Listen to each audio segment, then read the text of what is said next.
It's the mother of all talk shows. It's the mother of all talk shows. It's the mother of all talk shows. Go get 'em, George.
Glory to Curacao!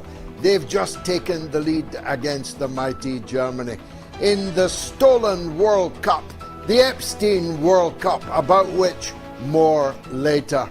And speaking of theft, Keir Starmer's final act as the British Prime Minister, because he'll be gone from around 2 or 3 a.m. next Friday morning, is an act of piracy that would have made Francis Drake blush.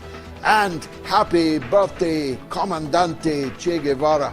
And it's not been such a happy birthday for Donald J. Trump, whose plans for a signing ceremony are now off, thanks to the man who cuckolds him every single day, Benjamin Netanyahu. It's all coming up on the mother of all talk shows. Stay tuned.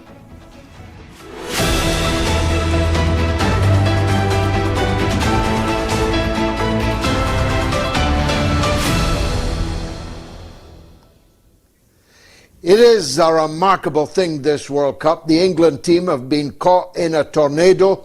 They've had all their kit stolen, leaving Harry Kane, the captain, literally in his underpants with no shorts because, well, an American thief stole them. It's all a bit of a morality tale. Not that the Americans are the only thieves. And indeed, there are some signs of repentance on the part of Donald Trump. Well, at least that's what he wants us to think. Vladimir Putin clearly believes him because he spent almost an hour on the telephone with Donald Trump this very day, in which he wished the 80-year-old American president a happy birthday and discussed the momentous events which continue to cascade around the world. And in a 2-hour show, we can only scratch the surface of these great momentous events. I wish we had more time to discuss great developments in Asia. I wish we had more time to discuss the liberal US Soros-inspired colored revolutions that are taking place in Asian countries. But we must, alas, start with West Asia and probably go not much further. We have been told more than 40 times that an agreement with the United States and the Islamic Republic of Iran has been reached, needs merely the signature of the Iranian government, is initialed, is carved in various parchments and even stone. But there is still no peace agreement. And indeed, if I'm any judge, Iranian missiles will be again flying tonight as Netanyahu brazenly assassinates, murders people in Beirut when Donald Trump has told him, he says, that no further bombing of Beirut is permissible. Well, there's only two conclusions that you can draw from that. Either Donald Trump cannot control Benjamin Netanyahu, for now the Prime Minister of a country that exists entirely on American largesse, financial, diplomatic, political, and of course, military. If that were the case, what does that make Donald Trump? What does it make the American government? What does it make the American military-industrial complex? If the US is instructing them not to do things, but they continue to do it, then there's an obvious inference to be drawn about the true nature of that relationship. There is, of course, the Brian Berletic school of thought, and not just him, Nuri. My dear friends in Hong Kong have been saying for a long time that the relationship between Trump and Netanyahu is an organic one. There is no sense in which Trump is ordering Netanyahu to do things that he's refusing to do. It's a good cop, bad cop routine. And they may very well be right. I happen to fall on the other side of the argument for now, but when facts change, so do my opinions, as Groucho Marx once taught us. But there is no other alternative. There are only two alternatives.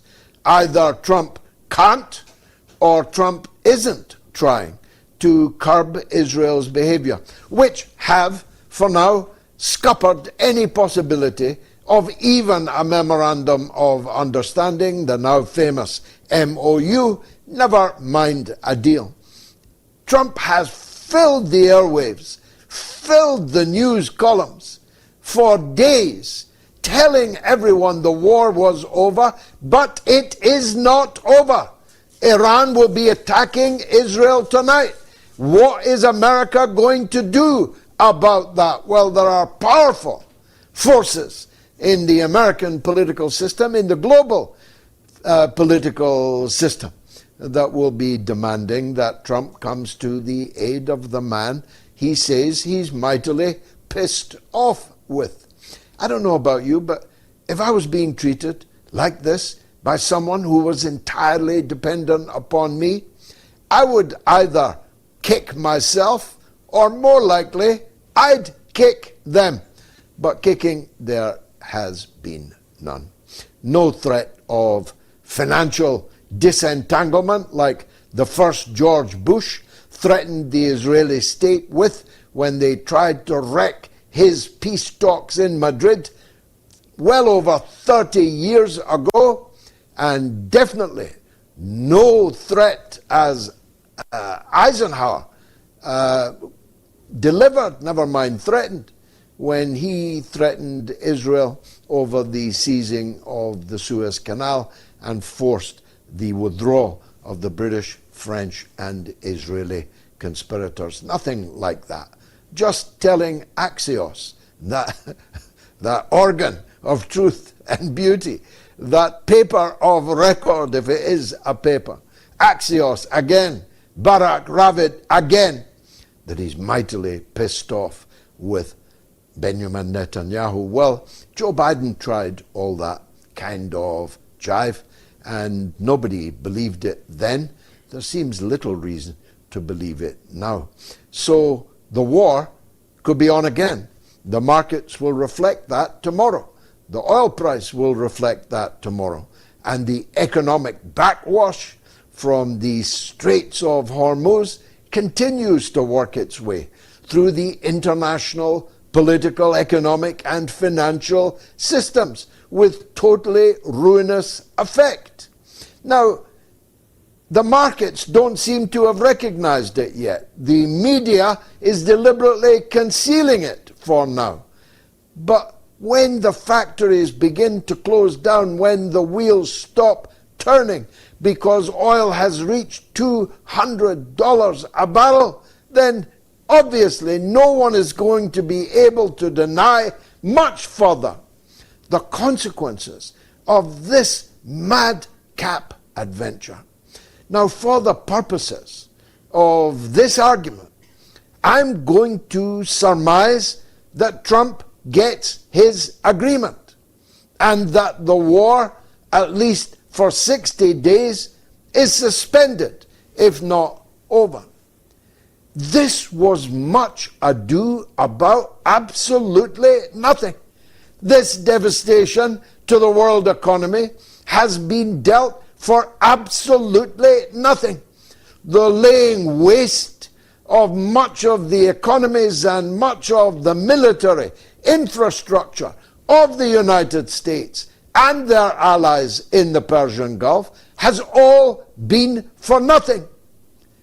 There will be no transfer of the dust to the United States or transfer at all. There will be no cap on the range of Iran's ballistic missile batteries, which have turned out to be so incredibly powerful and effective. There will be no end to Iran's influence in the region, its relationship with Iraq, with Yemen, with Lebanon. There will be no attempt to so-called de-proxy the various forces in the region who are thought and believed by the United States to be proxies of the Islamic Republic of Iran. None of that has been achieved. What's been achieved? Two things.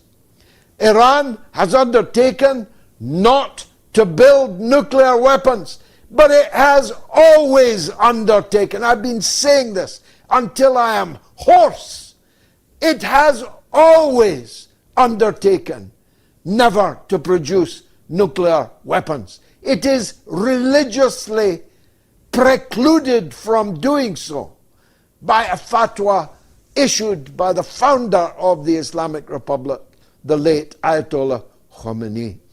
The second is that the Straits of Hormuz will be open, but they were never closed until Trump's sneak attack, a day of infamy on which not just the octogenarian leader of Iran, his wife, his daughter-in-law, his grandchildren were slaughtered, and the now supreme leader, the son of the late Khamenei, was grievously wounded, and upwards of 170 schoolgirls were massacred, incinerated, such that they could be identified only by their DNA, by not one, not two, but 3 American Tomahawk missiles fired into their school as they sat at their desk. That's the measure, the magnitude of the disaster that this whole thing has been for the United States of America. Because, believe me, at least, even if you forget it, no Muslim, 1.5, maybe 2 billions of them, will ever forget the massacre of those schoolgirls, and it will come back to haunt us across the decades, maybe longer than that. Trump has lied about this whole thing from the beginning.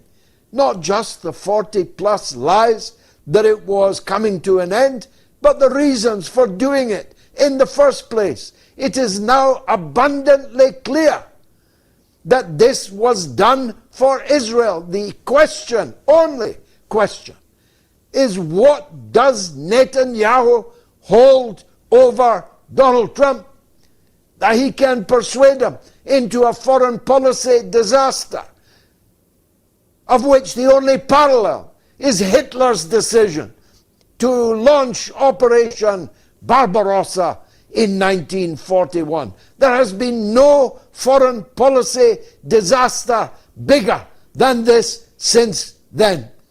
What was it that Netanyahu said to Donald Trump that persuaded him to undertake a disaster like this?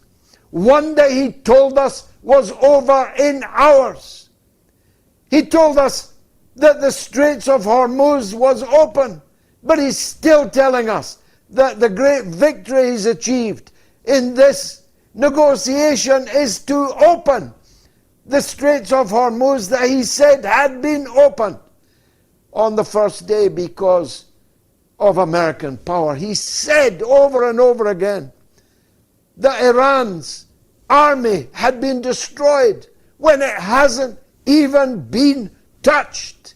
He said Iran's navy was at the bottom of the sea, but it's still not possible for the Americans to open the Straits of Hormuz because of that very navy. And the most absurd of all is the particularity of what he keeps saying about Iran's missile capability. Tel Aviv is about to see again what that missile capability looks like. Trump told us only 25% of it had survived the remorseless bombing of the United States military. Sometimes he said 21%. How particular is that? 22%, he said on several occasions, had been left. He's just making it all up, just like he made up that there would be a signing ceremony in Geneva where the Iranians would come, like whoever it was that took the made the surrender, Nazi surrender in 1945, Donitz it was, Admiral Donitz, that IRGC or someone else would come like Donitz and sign a surrender. He's living in a complete fantasy world, and he's lying to you about it, and your media keep regurgitating his lies as if they were the truth and making no reference to the fact that this is just the latest Trump declaration of dozens, scores of false declarations that he has made already. I need to get on because I want to talk about Francis Drake, although Francis Drake was a much more noble figure than Keir Starmer.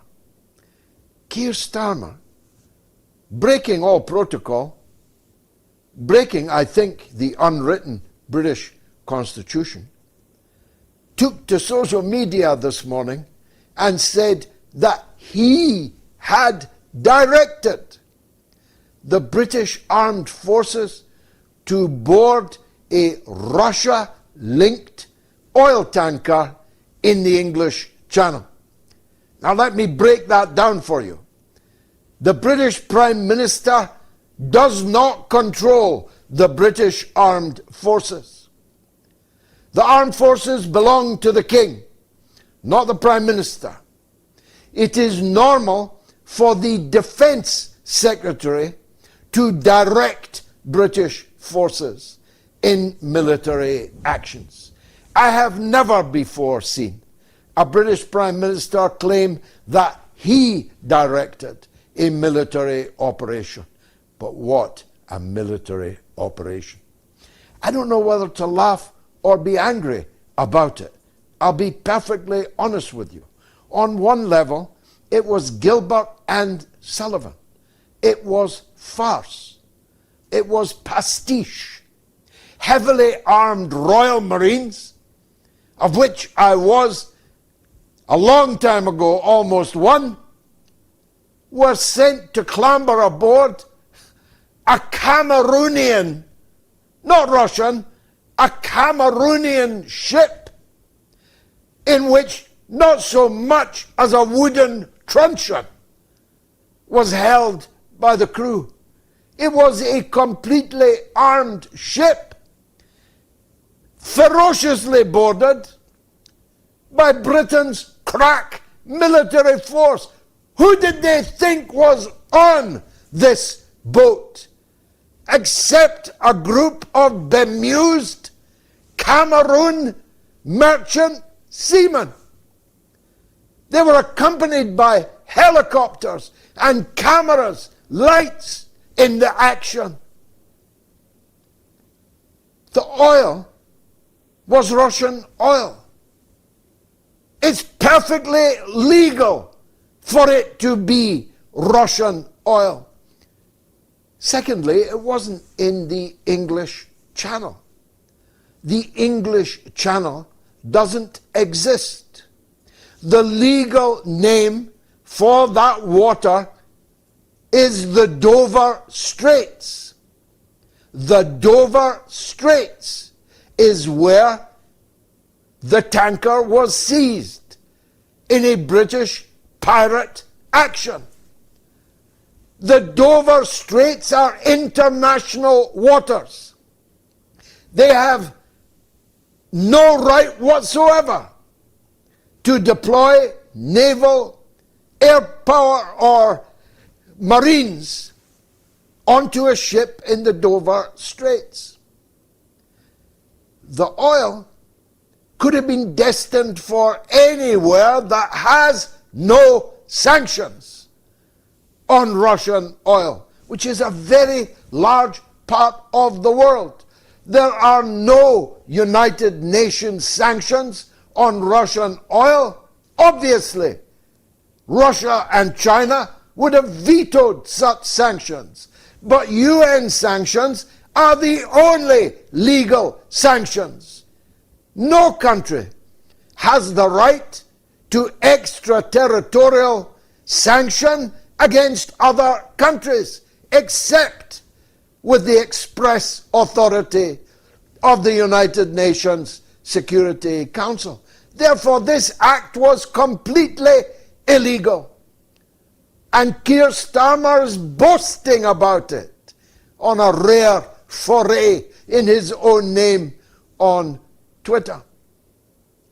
Now, I happen to know a lot about the Dover Straits because my friend, His Excellency, the Honourable Ambassador Craig Murray, when he was the head of the maritime section of the British Foreign Office, drew up the boundaries, borders and rules which apply to shipping in the Dover Straits. And I've had long discussions with His Excellency about them. So I know that Starmer acted illegally in what will almost certainly be his last significant act. But what significance does it have? The rest of the world is discussing a potential end to a cataclysmic war in West Asia, or discussing the economic devastation coming down the pipe as a result of that war. And Starmer, with his three-cornered pirate's hat on, is launching an operation such as this. I don't know, as I say, whether to laugh or whether to be angry about it. I'm angry about it in one sense. It has deepened the hatred against Britain, my country, not just in Russia, but in many, many other parts of the world. And I don't want to see that, because to hate British people is to hate me and my children and my mother and my family. To hate and want to harm Britain is to harm the land of my birth and my upbringing. So yes, on balance, I'm angry with you, Starmer. It is the latest act of betrayal of Britain that you have performed. And many will ask, if you can board Cameroonian tankers, why can't you stop rubber dinghies, thousands of them, arriving with entirely undocumented refugees on the beaches of Britain?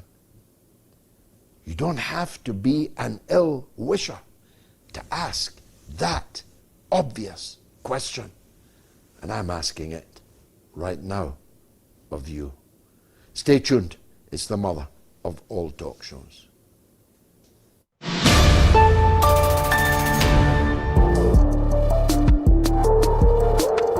I think you don't have to worry about these things with Mamdani, because my overwhelming feeling is that Mamdani is a phony. He has as much intention of doing these things as, I compare him to a figure in British Labour history who became briefly famous in the US when Joe Biden was found to have plagiarized him during a presidential run some decades ago. But that man's name was Neil Kinnock. He used to talk all this flowery, far left guff like Mamdani does, but he had no intention whatsoever of actually doing anything about it, of doing any of it. So there's no chance whatsoever that Mamdani is going to defund the New York Police Department.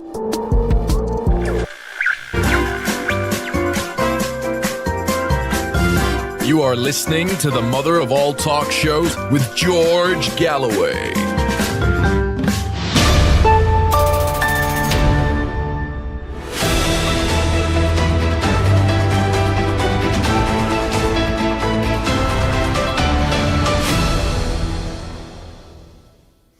Has Trump stolen the World Cup? That's the poll for this evening.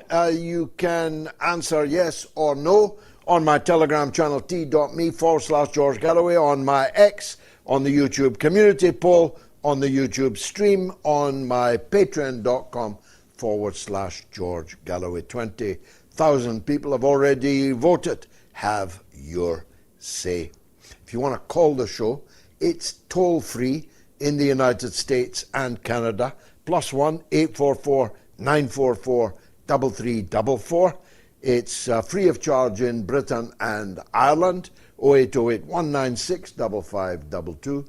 And the worldwide number is 0044203 966 2625. Now, my good friend, Dr. Christopher Helali, who is a researcher, a political analyst, a journalist, and an elected American official in the state of Vermont. Not often people can pack all that into their CV. Joins me now, not from where he was supposed to be, which is Mexico, and therein lies a tale. Dr. Helali, welcome to the mother of all talk shows, albeit belatedly. We were expecting to talk to you in Mexico from the Iran camp. They are, of course, being forced to camp in Mexico, though all their games are in the United States. And you were going to be bringing us the verisimilitude around the Iranian camp, the great Mexican reception that they've had But a funny thing happened to you on the way to Mexico. Let's start by you telling us about that. Well, thank you very much, George, for having me again on the program. It's a real pleasure. Yes, sadly, I was supposed to be speaking to you from Mexico, but I'm back now in Moscow. I was on my way to Mexico, and I had a brief layover in China. So I had an opportunity to spend some time in Beijing. And when I got first to the airport, I asked for my boarding pass because they didn't issue me the boarding pass from Beijing to Mexico City in Moscow. They said you have to pick it up in Beijing. So when I landed in Beijing, I had about a 12-hour layover. So before I went out into the city, I went to the ticket counter and I said, okay, I'm here. I'm going to pick up my boarding pass. They said, we're sorry, it's not ready right now. You'll have to come back later. I said, is there an issue? They said, at this point, we don't know what the problem is, but just come back. So I left the airport, went around the city, met up with some friends, came back to the airport about 5 hours before my flight. Was the first one in line. Went up to the ticket counter when it opened, went up to the lady there, and I said, look, here's my passport. I was here earlier, just wanted to get my ticket. She said, oh, you'll have to sit down over there. And so I sat down, I waited, I went back up, we started a discussion. And eventually on the piece of paper they had in front of them, it said in Chinese, no flight passenger. And so I looked and I said, is there an issue? And she said, yes, sir. There's an issue. United States authorities are not allowing you to board the flight. And I said, well, why is that? And they said, well, you're on the no-fly list at this point, and we can't board you. And actually, it said that my luggage was not to be put in the hold, as if I was some terrorist who was packing a bomb, when in fact I just had a couple changes of clothes and my camera and was ready to go and join the team there. I had 2 Iranian flags with me. I guess that's enough for the Americans to constitute terrorism. So eventually they pulled my luggage off. They brought it up upstairs to me and they said, we're sorry, but we can't board you. The United States will not allow you to cross even US airspace, never mind to land there. By the way, I'm a US citizen. My US citizenship is still intact. I have done no wrong. I'm on no lists. I've never been charged with anything. There are no pending court cases about me. But this is how the American government is treating me, having just gone about a month ago now, to Iran to visit Minab, having been to Starobelsk with our friends, Shea Bose and Rick Sanchez, to see what the US supplied Ukrainian military has done to young people there. And this is how I was treated. There was no letter. There was no informing me. There was nothing. It simply was, we're sorry, you can't board the flight. And so I returned, and of course, the flurry of news followed this, but it has been radio silence from the American press, even though an American citizen, not only an American citizen, an elected political officer in the state of Vermont, High Bailiff of Orange County, has been denied the ability to cross US airspace to go from one sovereign country to another sovereign country. That is the place that we're at today. So I know that my situation is a very small one. It's not as big as, for example, the Senegalese team or the Iranians and others who faced even worse when they've landed or even been denied some of their fans from coming, some of their coaching staff from coming and support staff. And also we had the referee who was banned from coming. But I'm an American citizen. Why me? Why now? So we're pursuing legal action. I'm going to submit a Freedom of Information Act request to see what is going on, what's behind the scenes. But chances are it's going to come back like it always has in the negative, basically saying that this is due to national security. And I have a feeling it's my support for Palestine. It's my support for Iran and Lebanon and Russia and China and DPRK and Cuba. This is the problem for the US. And this is why they don't want journalists to go on the ground and to see the Iranian team and to report the truth of what's really happening in real time. But you have First Amendment protections for all of those opinions. People might like them, people might not, people might like some, but not others. But you are the High Bailiff of Orange County, Vermont. You're a former American military officer. You are an academic, a PhD from American and Chinese universities. You are a journalist, a correspondent of international repute. This is a pretty reckless demand for them to issue of the Chinese aviation authorities that they not allow you to board a flight from China to Mexico. It's a real shock. It's a real shock, George. And of course, you know that as part of IATA and some of the international agreements that exist between sovereign countries, a country's airspace is open to flights that respect that country's wishes. So since the United States and China have this relationship, of course, as part of an international framework for aviation, then the Americans simply told the Chinese, look, American authorities will not permit him to cross our airspace. You can't board him. And the Chinese had to comply because of their treaty obligations. But of course, I will say that they were not happy about it. And I lived in China for 2 years. I graduated, as you said, Chinese universities. I have a lot of friends there. And for me, it was deeply disturbing how I was treated. And they saw it themselves as well. They tried to help me as much as possible. And I had to spend another night in Beijing. But you can clearly see that they were out of the ability to do anything because this required a much bigger political process, one that we didn't have the time for, nor at this point the capabilities. But what is for sure, and I think for certain, is that many people have been denied simply for their beliefs. And we know this, you know this over the course of history. You know how many people have been persecuted simply for holding an alternative viewpoint, an alternative political belief, or in that matter, a religious belief from the foundation of the US. The main thing is that I have a constitutional right to have these opinions. I have a constitutional right to have my own perspectives. I'm not harming anybody. I have caused no imminent threats. I have said nothing that would create any conditions by which the United States might feel like I am a threat to them. But this is how I am treated. Imagine how they treat people who aren't American citizens. Well, let's turn to, I'm sure you'll agree, bigger issues, though that's not to minimize what's happened to you at all. One such issue on which we were all persecuted to one extent or another vindicated us this very week. I was, I'm sure you were, and many others were, algorithmically strangled, blacklisted, blackguarded, labeled, smeared, slandered for saying that the United States had, in my words, dozens, turns out it was 40, so more than 3 dozens, dozens of biolabs in Ukraine.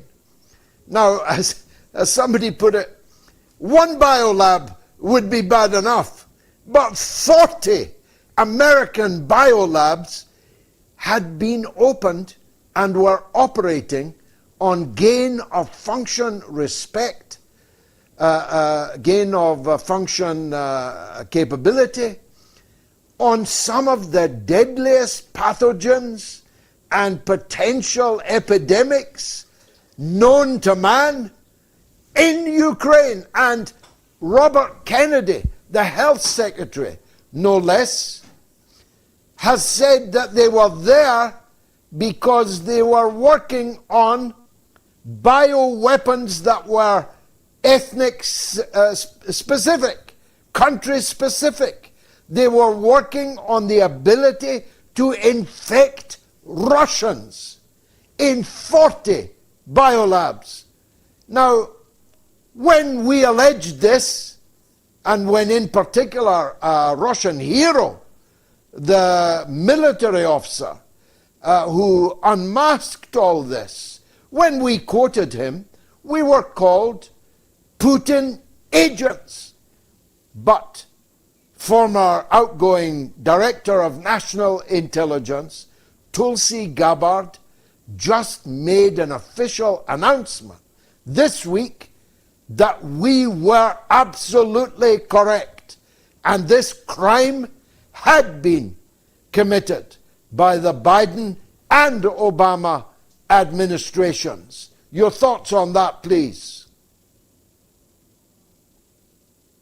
You're absolutely right. We had been considered Kremlin agents, Putin propagandists, conspiracy theorists for this fact that was well established, which was that the US was not only helping to open up or to support various biolabs, these biological institutions, whether they were separate military or connected with research institutes or universities, but also that they were doing research, not only on gain of function research, as you so eloquently put, but on Soviet era pathogens as well. So they were reopening the stockpiles of the Soviet Union. They were doing research, and the Soviets had a vast array of biological agents, from anthrax, smallpox, botulinum toxins, you name it. They had a whole slew of different pathogens that they were working on, of course, at the height of the Cold War, which was not only nuclear, but they had also chemical and biological. These biological agents, as you rightfully pointed out, have been now confirmed by outgoing Director of National Intelligence Tulsi Gabbard, by the Secretary of Health, Robert Kennedy Jr., and we have so many other people in journalism, in academia, who've been crying out about this. The reason why they are crying out is that, number one, where are the toxins and agents today? Number two, who's inspecting them? Are there any controls? Are there any parameters for the safeguarding of these pathogens? I mean, these are, we should say, weapons grade pathogens. These aren't pathogens that merely appear in nature. They have been isolated and refined by Soviet and later American and Ukrainian scientists to heighten their potential of lethality. That should be cause for concern. It keeps me up at night. I'm sure it keeps you up at night. We've talked about this together in person. This is very dangerous. This is very dangerous. And the fact that it was denied, the fact that it was concealed, that there was a massive cover-up also doesn't make me feel any better. And I'm sure yourself the same. It makes me feel that there's a lot of nefarious things going on behind the scenes that we are not privy to. And we should be at the forefront of investigating and calling out what we are seeing now and trying to go even deeper. But what has happened now? Laura Loomer, or as we like to call her, Larry Loomer, has now claimed that Tulsi Gabbard is merely reproducing and recycling quote-unquote Kremlin propaganda. She said that this information isn't new, but that this is all info sheets and data from the Kremlin. You tell me, George, if you think the outgoing Director of National Intelligence, who holds the highest level security clearance, who is herself a lieutenant colonel in the United States Special Operations, she's a member of the Psychological and Civil Affairs Command. You tell me if she's recycling Kremlin propaganda. This is outrageous. This is outrageous. Even now, they try to deny it. Even now, when the truth comes out, they try to still claim it's Russia, Russia, Russia. It's a big hoax. It's not a hoax. I've seen information on the ground in the Donbass. I've seen data. I've seen journalistic reports. I've seen material evidence. You yourself has as well. So I think that it's very important for us to recognize that this is a real cause for concern, that we need to continue to speak out about this, and that gain of function research should be severely curtailed, if not outright banned. It is dangerous for humanity. Nobody should wield this kind of power. This is the power of God. This is the power to take lives away en masse. This is weapons of mass destruction capability. It should be severely repressed and looked down upon in the international community. There are ethical and moral violations. This kind of technology, also related to CRISPR, genetic engineering, is a big cause for concern. I'm sure you would agree with me, and it's something we have to continue to speak out against. Well, forgive me laboring the point when your answer was so brilliant, but it actually constitutes a casus belli. If your next door neighbor had a foreign state, in this case the United States government, Hunter Biden was the owner of some of these biolabs, when his father was the big guy in the White House. This is a casus belli of itself, never mind anything else. If you had a foreign state secretly working on country-specific weapons of mass destruction next door to you, you would have every right of self-defense to invade that country and disarm those weapons of mass destruction. That's my viewpoint. I mean, there are many reasons why the Ukraine war happened, but this is one of them, even if it was not known to the Western public at the time.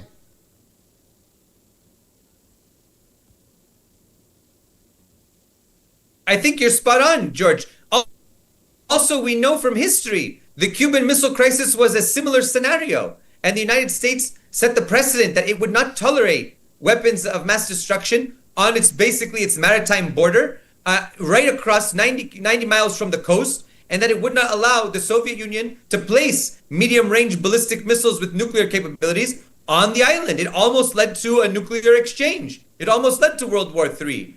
But of course, Khrushchev and Kennedy were able to back down and pull themselves from the brink, and they were able to negotiate, as you know, the Jupiter missiles for the missiles in Cuba. But the same thing holds for Ukraine. These are also weapons of mass destruction. So I think your point is exactly spot on, that this is a casus belli and that Russia had every right to take military action. And by the way, Russia's military action is not a full-scale total war. You don't see them leveling cities like you do of other countries, especially the Zionist regime, completely decimating. In fact, no, they are targeting, they are very specific. They minimize all civilian casualties. I've been in the Donbass multiple times. I've been in Kursk and surrounding regions. I've seen how Russia acts on the battlefield. They are very careful. They are very careful because to them, this is their historic people, their historic land. This is a brotherly people. This is not an enemy. So you're right to point out that this is not Ukraine doing it. This is the United States doing it and supporting some Ukrainian fanatics and fascists and some of the worst criminals to do this kind of work. And that's the real tragedy in all of this, that it was the United States and the West that pushed Ukraine over the edge and eventually made Ukraine the sacrificial lamb by which to carry out their proxy war.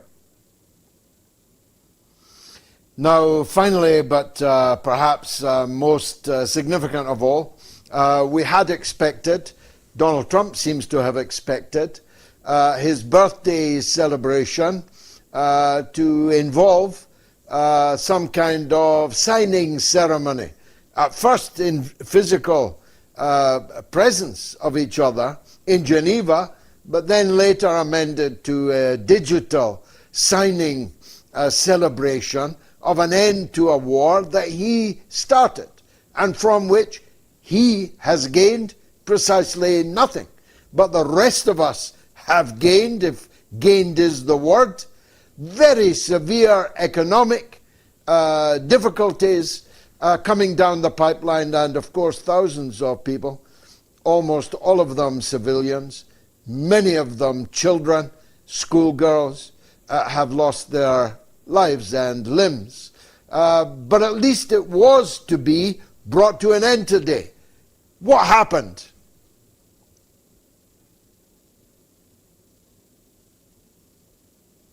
I think once again we had this, I think this was the 39th or 40th time Trump said we were close to a deal, but it's not the case. The Iranians required the supreme leader's consent to any deal. At this point, there has not even been consent. There has been no public statement by Supreme Leader Ayatollah Mojtaba Khamenei about any of the negotiations at present. So I do not understand how Trump was saying this unless he was doing it as he's done before to manipulate the markets and to manipulate public opinion, especially as we approach the 250th anniversary and, as you rightfully point out, his 80th birthday. And we heard, and I heard your opening statements about this supposed brouhaha between Trump and Netanyahu. A lot of this, I believe, And I'm not sure where it actually lies. I think a lot of this is bluster and, made for show. He is, after all, a reality TV star, and he has that from The Apprentice. So a lot of this could just be part of the theatrics. It could be also that this is a legitimate concern or a combination of the two. But the main thing is that Israel does not want peace. Israel has stated today they will not withdraw from Lebanon nor from Syria, and they will continue to advance their interests. Iran has stated with complete clarity that it will not abandon the people of Lebanon nor the people of Palestine, and that it will continue to fight in their defense. And therefore, if the peace agreement does not include, the ceasefire does not include Lebanon and Gaza and the occupied territories, the West Bank and the occupied East Jerusalem, if they don't include all of those, then there is no deal. And clearly it is, as we've heard from Ghalibaf and Azizi and many others, if Trump cannot control Netanyahu, then ultimately it's Netanyahu who's going to call the shots in terms of continuing the war. And Iran is prepared. And as you've said in your opening statement, Iran's military is not decimated. Iran is fully prepared for this, and Iran can carry out a very long and complex asymmetrical war. And it can bring down the world economy. Let's not forget, Iran has many friends, and we haven't even seen Yemen come into full action on this level. So I think that the Trump administration needs to understand that they are playing with fire and that they are ultimately in a race against the clock. If they're not able to control the Israelis, then they have a few options. Either they have to sever their relationship, which I don't believe is going to happen, but they would have to sever it to try to save face, or either Trump will have to exert maximum pressure on the Israelis or continue with war. We'll see what happens. But in any case, Iran is fully prepared for it. In your father's time and mine, there was a saying in American English that this is a $64,000 question. For younger viewers, $64,000 was worth much more than it is today. The $64,000 question is, are these rumpuses between Trump and Netanyahu real or contrived? Is it a deliberate good cop, bad cop routine? Or is there a genuine difference between them? And if it's the latter, what is the US going to do about it? I mean, if I was paying everything for somebody, giving them everything that they needed and wanted, even when my own people didn't have it, like free health care, like no student loans and so on, if that was me, and I told the guy I was paying, listen, my interests require you to stop doing this, and he didn't stop doing it, well, I mean, I'd either kick myself or I'd kick him, most likely him. When can we expect the kick?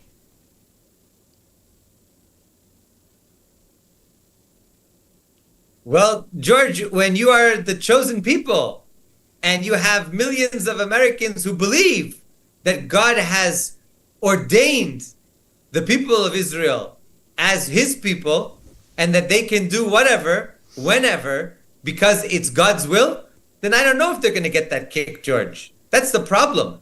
When you have a complex of supremacy, when you believe that the text that was written thousands of years ago by yourselves, that you are the chosen, and that you can do whatever, and that everyone is Amalek, that everyone are Goyim, that everyone are meant to serve you, that you're going to have servants from here to eternity. Well, you know, George, I really don't know if you can get that kick. I don't know if you can get that smackdown. I don't know if we have presidents like we had in the past who are willing to stand up to Israel, because Israel has become an idol of the West.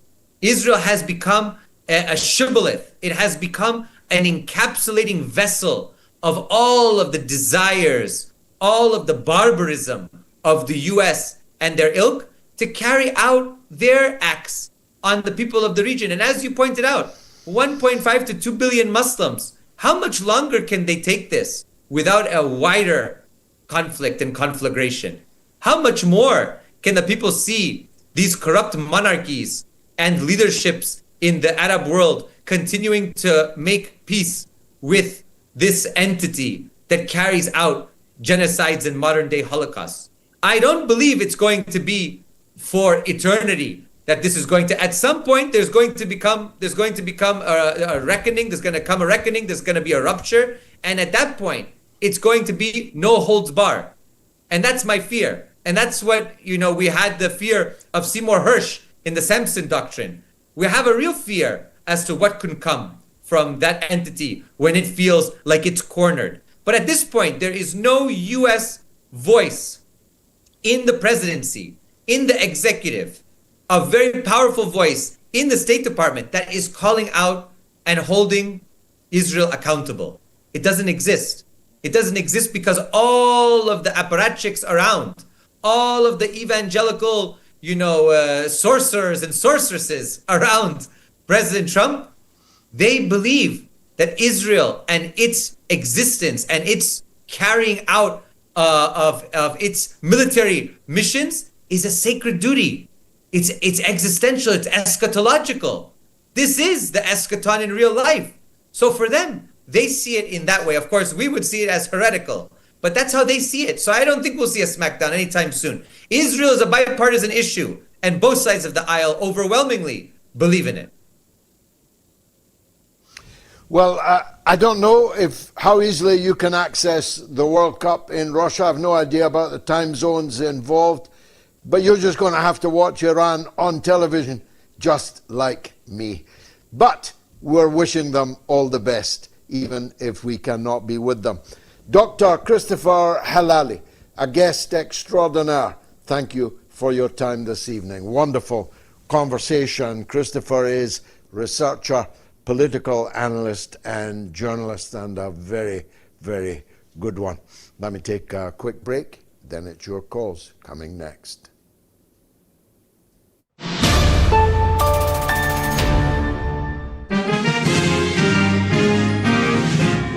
His approval ratings are in the toilet. He won a huge mandate, well less than a year ago, and he's thrown it all away. He has an approval rating of just under 40% now, and a disapproval rating of all the others. There are no don't knows in the issue of Donald Trump. And so he has maximized the number of people who hate him or dislike him, and he has systematically undermined the voting base that formerly liked him. And I don't know whether that is because of his donors, because he's intellectually challenged, because it's of his age. I really don't know.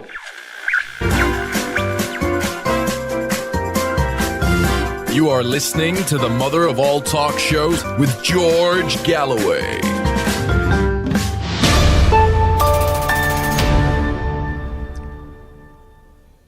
Well, the poll is pretty one-sided. Has Trump stolen the World Cup? Yes or no?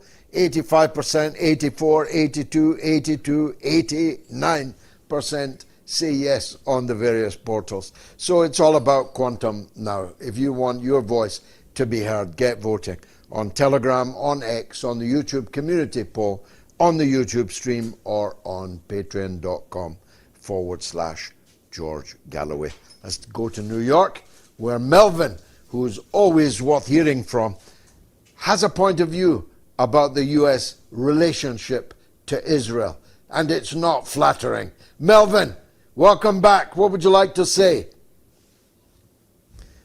Alas, we've just lost Melvin. Let's go to the only marginally less glamorous city of Huddersfield, where Eddie wants to talk about Iran. Go ahead, Eddie. Hi, George. Thank you for taking my call. Nice to talk to you again. Your last guest is very good, but he took the same line as nearly all of your guests have been taken over this situation in West Asia. Now, I follow all the same people as you do, Douglas McGregor, Larry Johnson, Colonel Wilkerson, Scott Ritter, and all of those people.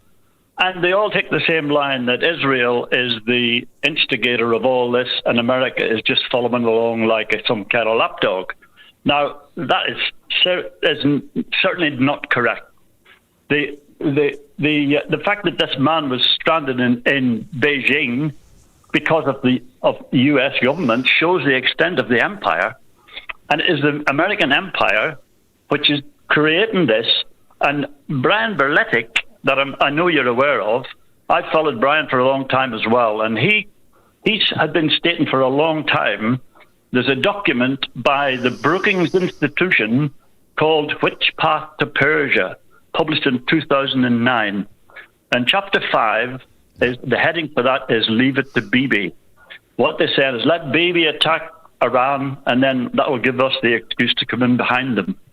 And what's happening at the moment is that there are demonstrations and trouble in Indonesia.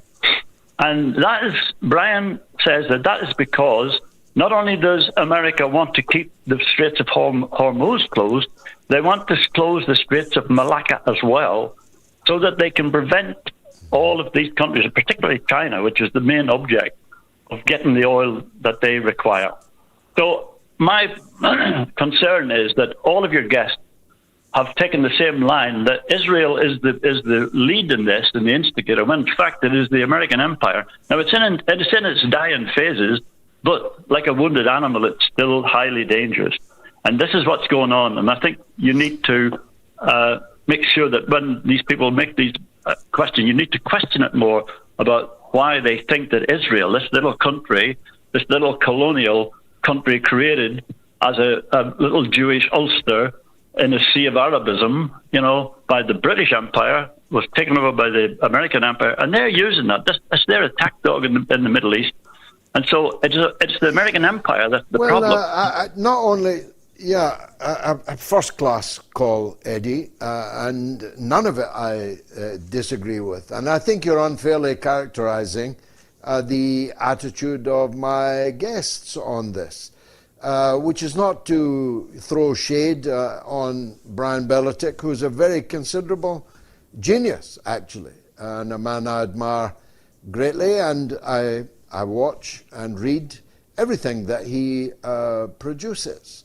My only difference with him is I find him a little bit fatalistic. He seems to imply that nothing can be done because these people are all powerful and they have a plan and they're going to pursue it. So the Brookings Institute were no match for the IRGC in Iran.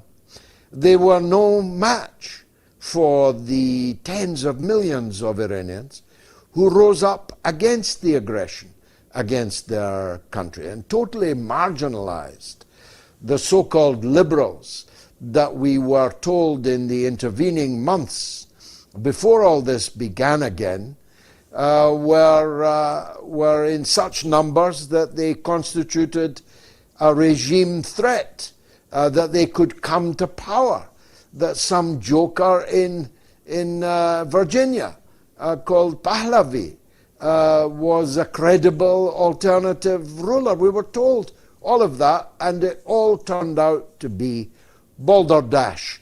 The people of Iran, their armed forces, their masses, and their revolutionary leadership have turned out to be far more powerful than the Rand Corporation or the Brookings Institute. And therefore, my attitude is that these are kinetic matters. Sure, if you lay down and die, they'll walk over you. But if you stand up and fight, and this is the birthday of Comandante Che Guevara, who was one of those, not the original, but one of those, who was fond of saying that it is better to die on your feet than to live on your knees. Dolores Beruri, the Pasionaria of Republican Spain, may have been the originator of that slogan, although some say that it came from Jim Larkin, the great Irish revolutionary and trade union leader. Some say it came, it's even older than that. But the point is to fight and seek to influence the course of events. So I agree with you. Israel doesn't rule America. America rules Israel. I go further. I suppose I'm the origin or originator of a new thesis, which is that the United States and Israel are now one state. Their military is one military. Their intelligence service is one intelligence service. So that makes moot the question of who controls which, if they are actually the same thing. But the Israel lobby is undoubtedly leading by the nose the entire American Congress. Much, if not most, maybe even almost all of the American media and even social media they own, and make it very difficult for people to find an audience for the countervailing narrative. Sometimes, like me, they allow a decent show from time to time. I've got a picture on Instagram and therefore also on Facebook at the moment, which has 18 million views, the biggest number of views for anything I have ever produced. And so I'm not saying that everything is quashed, everything is censored, but it's difficult. And as I'm finding on Twitter increasingly, I've been basically blackballed on Twitter by the trillionaire Mr. Musk. Look, Eddie, that was a great call. Thanks for making it. Let me read some comments. You can send them, by the way, just by scanning that QR code. Ice is nice, 61. FIFA actually effed the World Cup. The US is just micturating on it. He didn't say micturating, but I'm more polite. Bonsai88 says Trump stole the World Cup. Not really, but he sure tarnished it. And Alison Kiro 3486 says I'd give the War Cup to Trump. Fix in Man says Twitter will not let anyone vote. Stop using it. I mean, it is, you're right, completely farcical. 181 people have voted in this poll on Twitter, when I have almost 1 million followers on Twitter. 15,000 people have voted on YouTube. 181 have voted on Twitter. There is a case for stopping to use it, and we'll definitely consider it. Macaroni 1139 says Trump is BB's bottom. I'm not going to read the last word. Look, coming up shortly, we have the doyen of international academics, Professor Glenn Diesen, coming up. Stay tuned.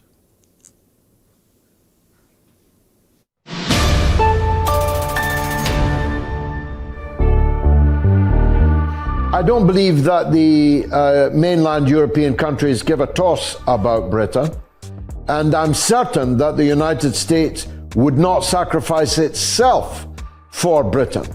That's why I say Britain is completely marginalized. As for the Trident missiles, of course, if the United States, which has dual control over these missiles, gave permission for them to be launched, of course, they would incinerate Russian cities. But what good would that do us? Because we'd all be dead, including the people that fired the missiles. You feel me?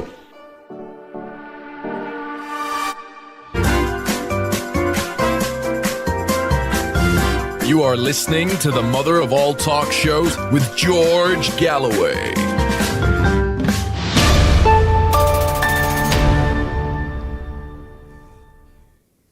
Let's go straight to the Nobel Professor, Glenn Diesen, Professor at the University of South-Eastern Norway. And if there was a real Nobel Prize committee, they wouldn't have to travel far to find them. Professor, thanks for joining us today. It was supposed to be an auspicious day, not just Donald Trump's birthday, Che Guevara's birthday, but the day in which peace broke out in West Asia, in the Persian Gulf. But the peace is hard to find. How do you analyze what's happened? Well, this was what was told by the Pakistani Prime Minister, as well as what was announced by both the American and the Iranian side, which was that this memorandum of understanding, which would essentially lay the foundation for US-Iranian peace, was supposed to be signed. But then, of course, there were some disagreements about the text. Not everything was ironed out, but making matters much, much worse was on this one day, not by coincidence, I assume, the Israelis launched this attack on Beirut, which again is one of Iran's red lines. And as we learned from last week, they've been aiming to essentially extend their deterrence to Lebanon, that Iran would come to the defense of Lebanon. And in other words, any peace agreement would have to include, or any ceasefire as well, would have to include Lebanon. So it's many ways to interpret this. One of them would be that Israel is seeking to sabotage this deal. And an alternative, of course, interpretation is, as Israeli media suggested, that the Americans were told and green-lighted this, which would then suggest that the US is just stringing Iran along in order for, well, essentially give the war a different format. So far it's left up to speculation, but of course this strike complicates things much, much more.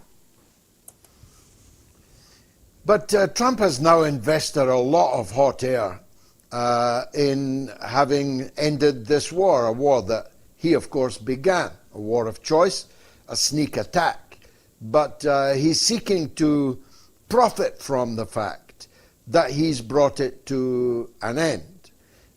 He has invested more than 40 occasions to say that the peace was going to come any day, couple of days, and this was an actual named day that it was going to happen.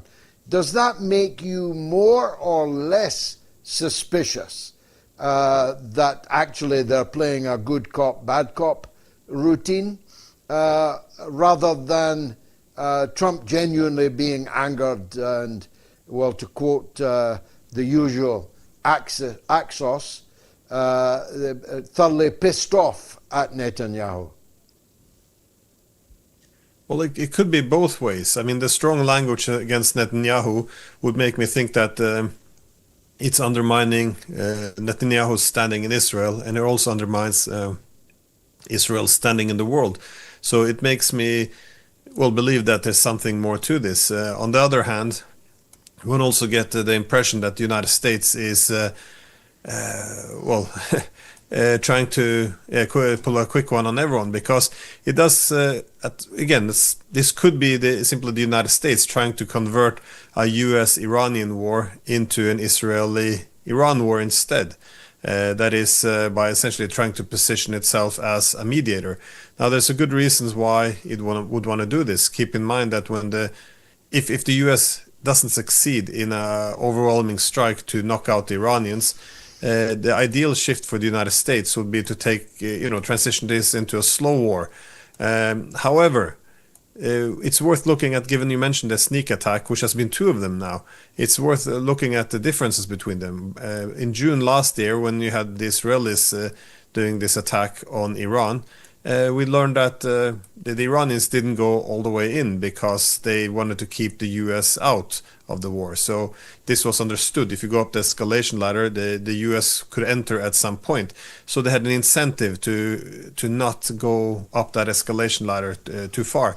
In February, when the US attacked, this was then, for good reason, seen as an existential threat. So then they went all in. They started bombing the US bases closing the Strait of Hormuz, and all of these things.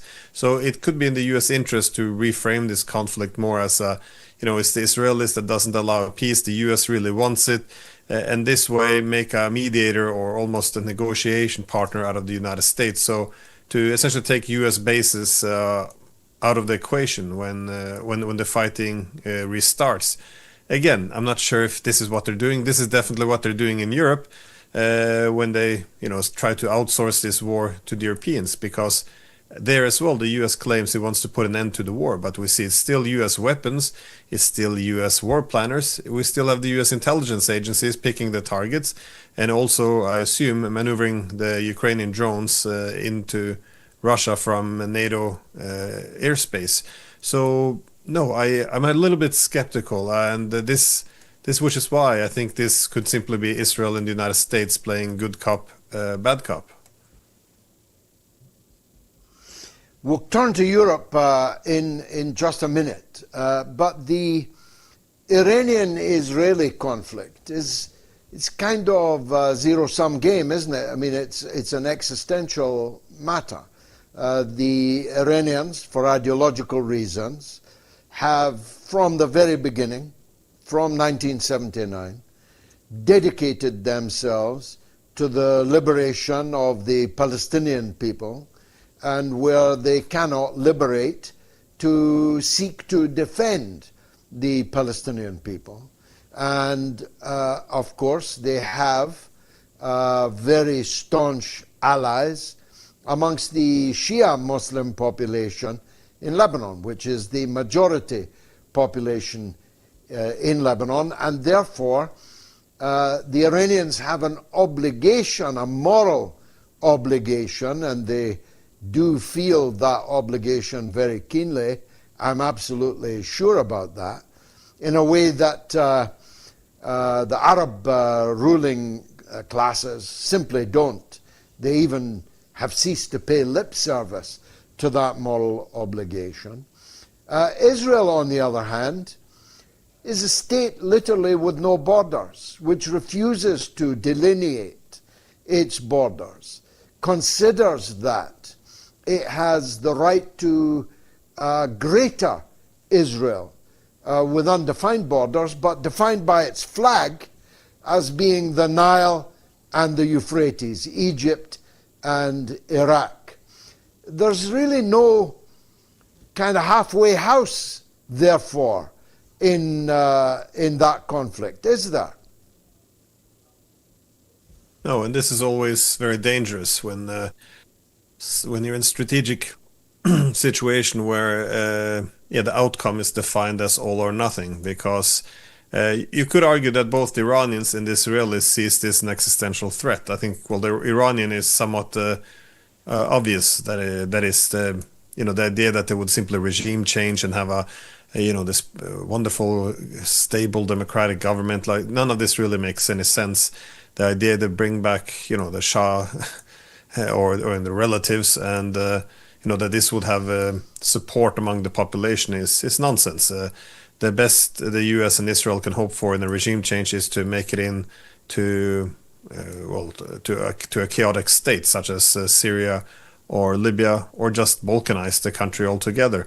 So this is an existential threat for Iran. But you can also argue, of course, that Israel has, its statehood has been so much defined now by Greater Israel, that is conquering neighbors, denying a state to the Palestinians. And for this reason, they locked themselves in a very difficult spot in which Iran's defense of the Palestinians could be seen as an existential threat for Israel, because Israel more or less sabotaged the possibility of a Palestinian state. Well, if the Palestinians are going to live in an Israeli state or a Greater Israel, then it's very problematic demographically so, because if Israel is an ethno-state, how can you then essentially keep it a Jewish state with the current demographics? It would have to either have an apartheid state. It could ethnically cleanse the Palestinians by pushing them out, likely to Egypt, or they can kill them. There's no other real solutions here. So I think that for this reason, given that Israel in its current state has made itself such a aggressive pariah state, that Iran's efforts to essentially liberate the Palestinians would be an existential threat to Israel. So they're very much locked in this zero-sum game, not just a zero-sum game, but essentially a game for survival. And this is very dangerous when the smaller and increasingly more insecure Israel already has nuclear weapons and could use them. While if there's more severe attacks on Iran, they could acquire nuclear weapons as well as the ultimate deterrent. And of course, throwing the U.S. into the mix, it's an extremely dangerous situation, and which is why, we should have hoped that this memorandum of understanding would have been signed today. But again, I'm a bit suspicious that this is merely the Israelis sabotaging the U.S. Again, it's quite possible, but it's also possible that the U.S. is just, as you said before, playing the good cop. Now, I said we'd go to Europe. There's much of Europe to discuss with you. And after all, we have skin in that game. We're both Europeans.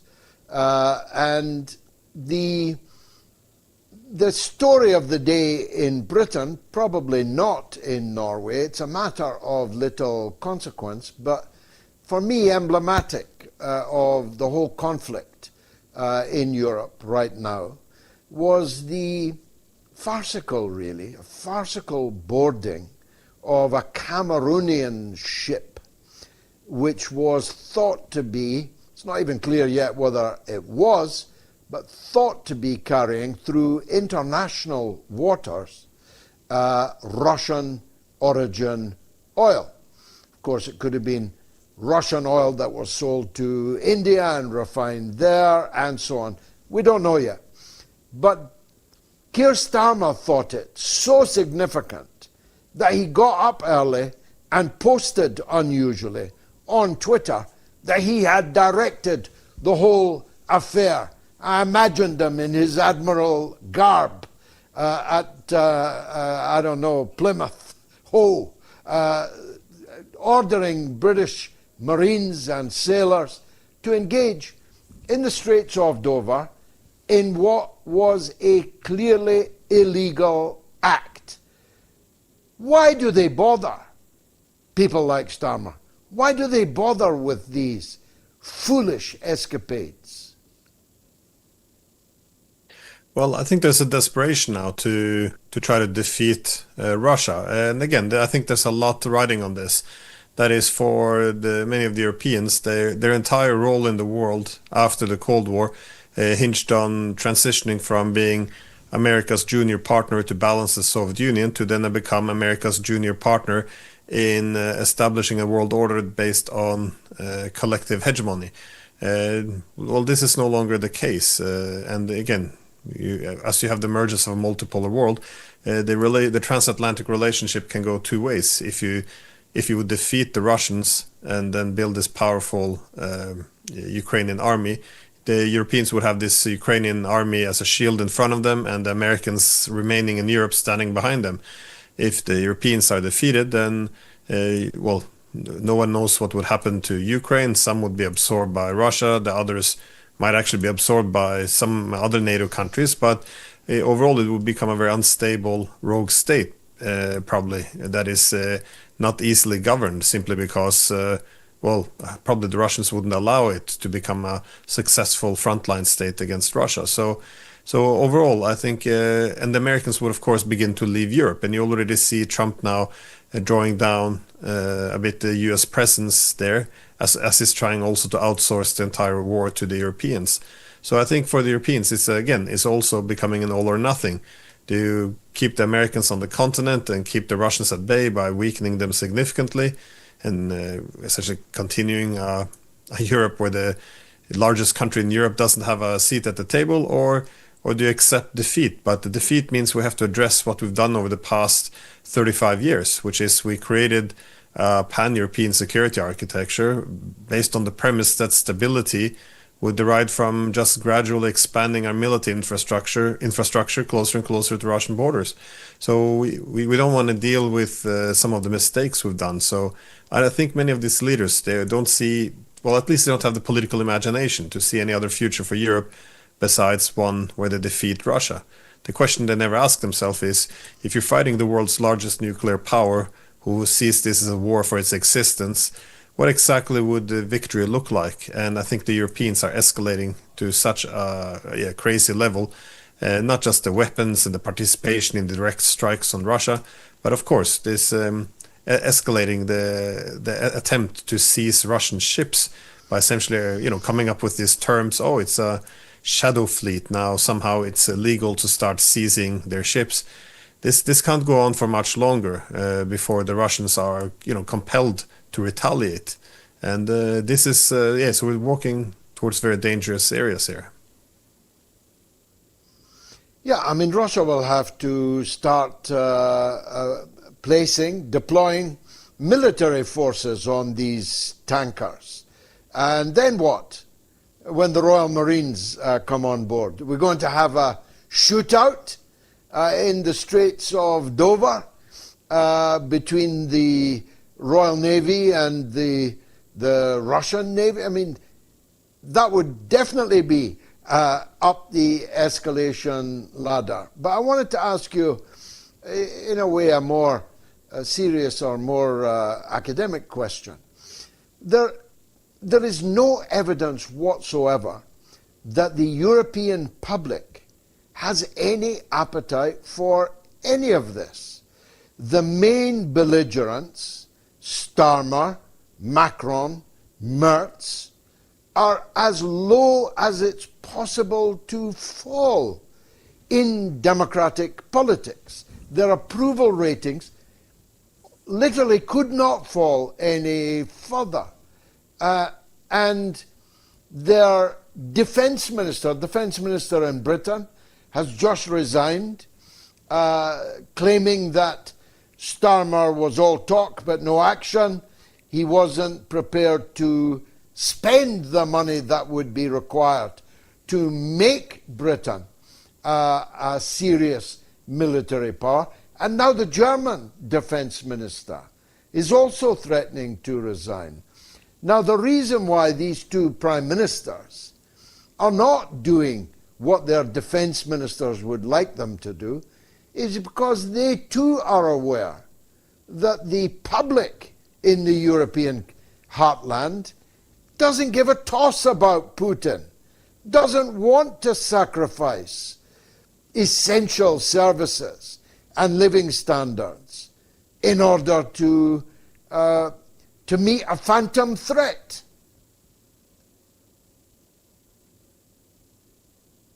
Yeah, well, the problem here is that after the Cold War, once we decided, instead of having an inclusive pan-European security architecture based on existing deals with the Russians, such as the Charter of Paris for a New Europe, we decided to expand NATO instead to essentially create a collective hegemon in Europe.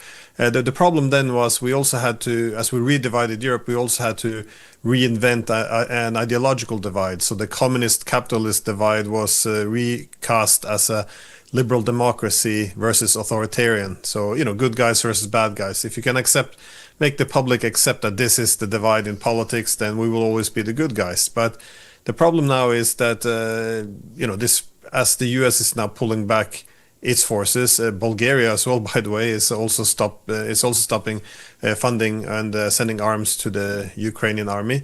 It's this so-called European three that's standing at the front line.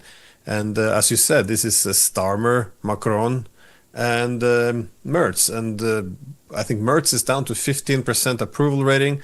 Starmer and Macron aren't much better themselves. And they're standing there trying to, boost up and give credibility to the leader of the beacon of European democracy, which is Zelensky, who, while he was elected in 2019, he was a peace platform which the Europeans made sure, and the Americans, by the way, made sure he had to reverse immediately.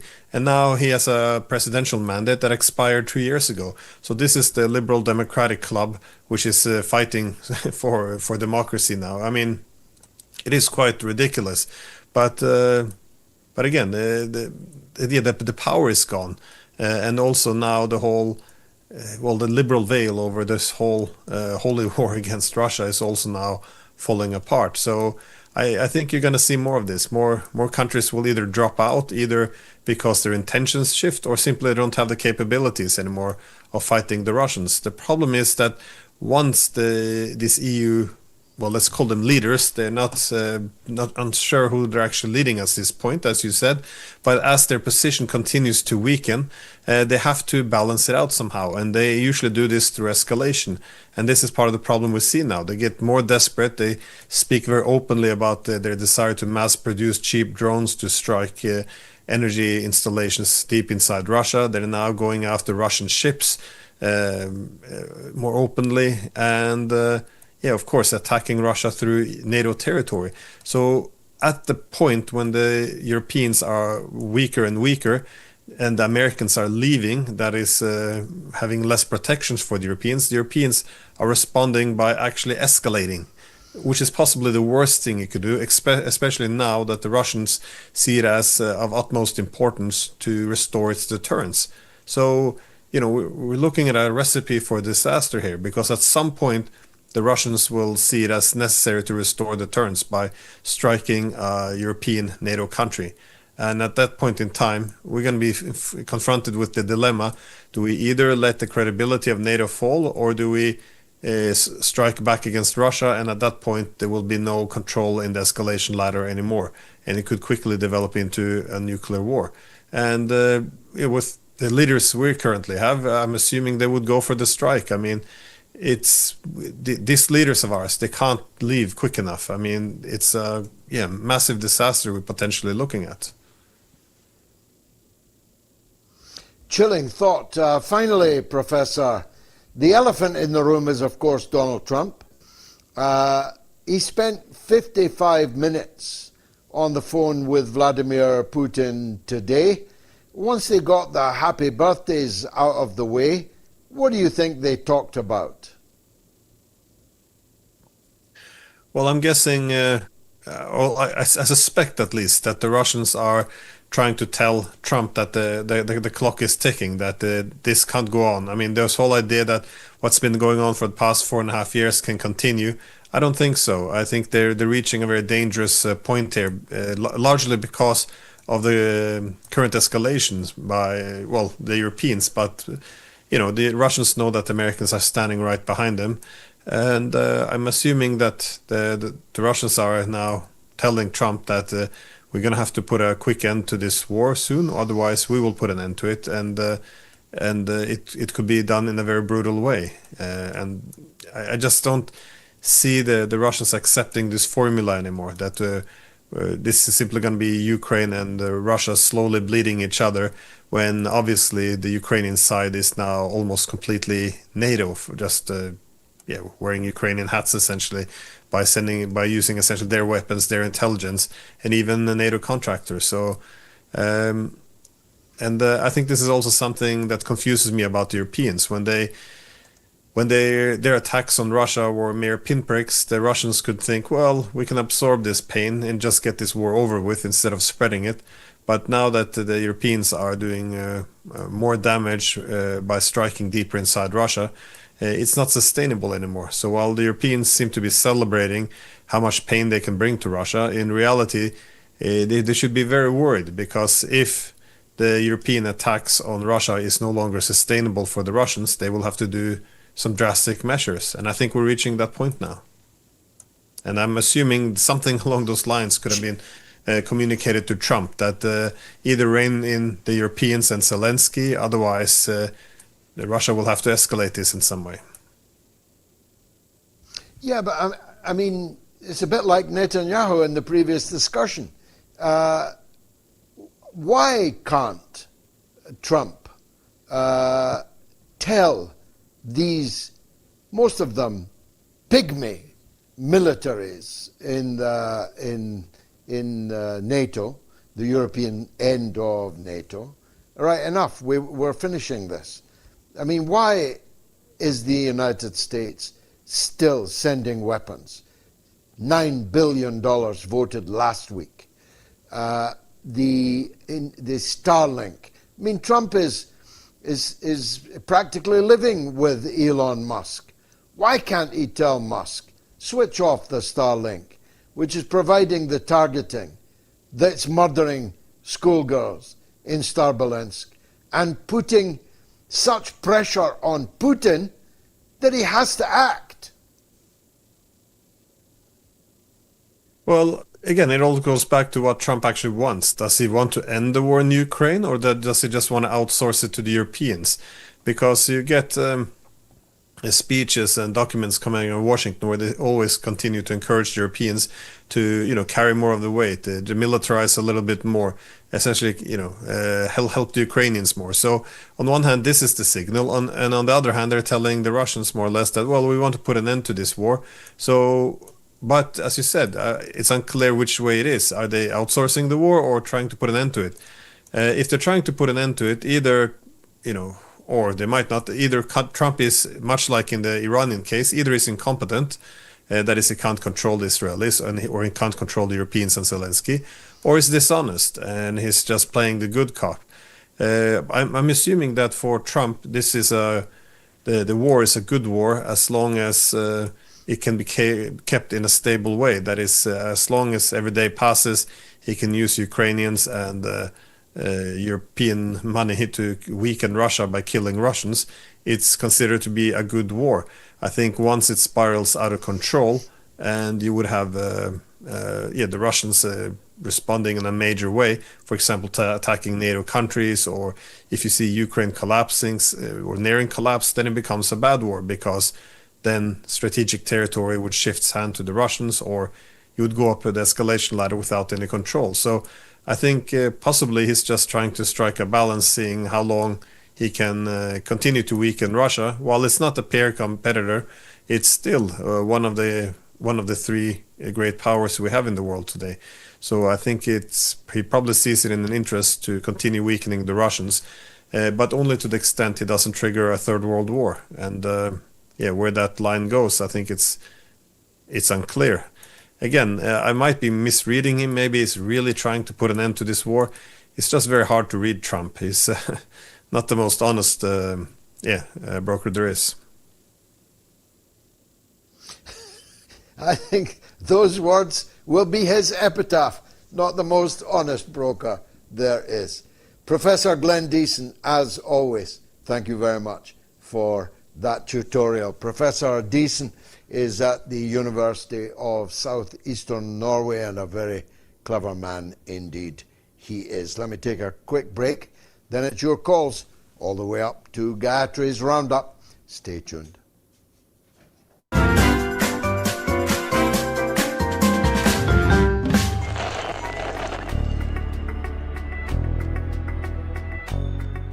Why don't we suspend all candidates in all parties in all elections until Israel approves them?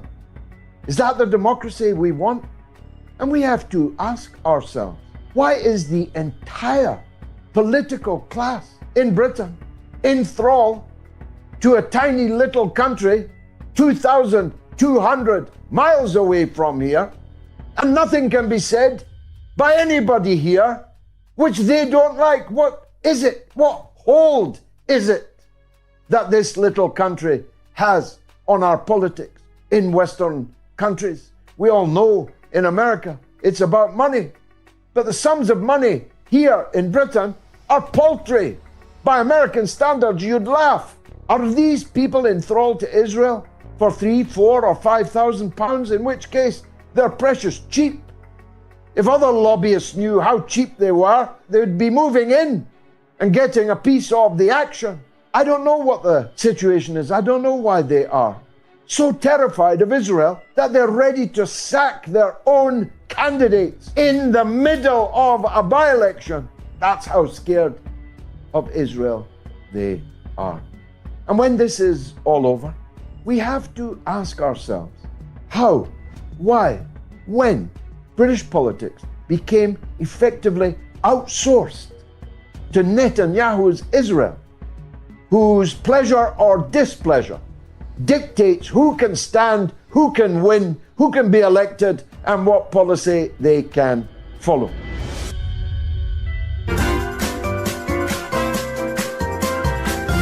You are listening to the mother of all talk shows with George Galloway.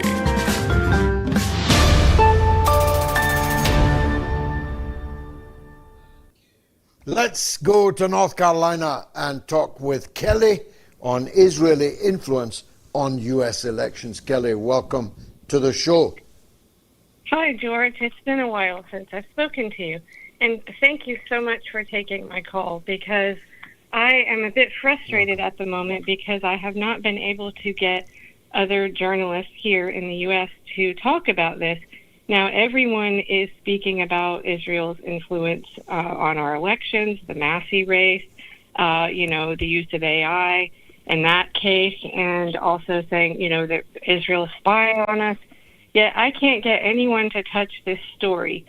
So I don't know if you had a chance, or your team had a chance to look at my post, but it's on Twitter. You can go to @Kelley'sWords, KELLEYSWORDS, and I have everything linked there. So on June 1st, PBS put out an article, and the gist of the article was about the upcoming elections, and it was kind of saying, we don't need really to worry about the electoral system itself, but we really should be concerned about influence operations. And it cited a cybersecurity company. Well, I've been inspired to study cybersecurity ever since the CrowdStrike nonsense 10 years ago.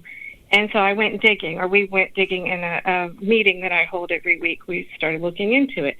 Well, the company that they were citing is called Checkpoint, and I have all the links there. Checkpoint, as it turns out, is an Israeli company that is completely, their team is all IDF and Unit 8200 officials. So my question is, why is PBS putting out this report? And when you go and look at what this Checkpoint, what their report is, it's a bunch of fear-mongering about Russia, China, and Iran warning the U.S. public that Russia, China, and Iran are going to run influence operations on the U.S. Well, and when this is actually the influence operation. So I want people to start paying attention to this. Well, and you have brought it to my attention and everyone else's this evening. I've never heard of this company, but smarter, younger members of my team are telling me in my ear that they have, and that we are in the year. I mean, I was never a big fan of George Orwell for overarching reasons, and I don't just mean that his real name was Blair. But the more you think about it, we are living in the Orwellian era of double speak, where war is peace, where lies and truth and all the things that he predicted have come to pass. I'm not even sure if he intended to predict them, if he was not merely satirizing that which existed in his time. But they are startlingly obvious predictions that have come true. And it's all projection. I was thinking about it during the Biolabs issue with Tulsi Gabbard's report this week, that everything they accuse others of doing is precisely what they are doing. The Russiagate hoax, the allegation that Russia was seeking to influence Western elections, if true in even a scintilla, and I've not seen any proof that it's true in a scintilla, is dwarfed by the overwhelming evidence that Israel is everywhere, influencing everything in the political sphere. You've got to hand it to them. I mean, you almost need to take your hat off to them. In the course of overwhelmingly interfering in every important polity to the extent of controlling the American political system, controlling the British political system, which is much less understandable. I mean, Declassified, very outstanding UK unit, revealed this week, it's not a revelation, we knew it, but they adumbrated this week exactly which members of the British government are members of the Labour Friends of Israel. And it is half of the members of the government, but all of the important members of the government. The Prime Minister, the Deputy Prime Minister, the Foreign Minister, the Finance Minister, all of the important top positions in the British cabinet are held by members of the Labour Friends of Israel. Now, these people are not members of the Labour Friends of Finland or the Labour Friends of Burundi. Why are they all members of the Labour Friends of Israel? You don't have to be Sherlock Holmes to work that out. And yet they successfully project their own dominance in interference in our political affairs onto others. Russia, China. When I was grilled by an anti-terrorism police at Gatwick Airport, police team, 5 of them, weapons, on show, they didn't ask me about the influence of Israel in the British Parliament. They asked me about Russia and about China. This actually just weeks before Keir Starmer rushed to China. He was following us around in China, in Beijing, then in Shanghai, begging for a strategic partnership deal from China, whilst his goons had only weeks before been grilling me about China's activities in Britain. What I knew about them. Was I involved in them? I mean, all the while, Israel is controlling the British Parliament, controlling the British government, and don't get me started on its control of your political system. Thank you, Kelly, in North Carolina. A special word of thanks to our top donors this evening who backed the program through the moats.tv website. Donald Mackay, Jonathan King, Altania Martinez, Florentino Gaetan, and Elaine Ryan. A big thanks to all of you. And all you've got to do to join them is go to moats.tv and click the Donate Now button anywhere on the site. Give whatever you can afford in any currency. You can give it as a one-off or as a recurring donation. We need your help to stay on the air and to stay as an independent program of note. Let's go to Florida and talk with Maurice about Dr. Helali's treatment. Maurice, welcome. Hello. 2 points. One is, it is abhorrent that the way that the U.S. government treats people who speak up against the system. Yes, Chris Helali has served, and it is absolutely atrocious how a U.S. citizen or anybody is treated. And a previous guest on Moats, Nima Tavrud, was on Didi Geopolitics, which Chris Helali is a co-host, and suggested that we all start a hashtag I am Iranian to show our solidarity with the resistance and global South countries. Be a disruptor. Do not let the NATO Epstein Cup just present itself on your feed or your cities. Do something.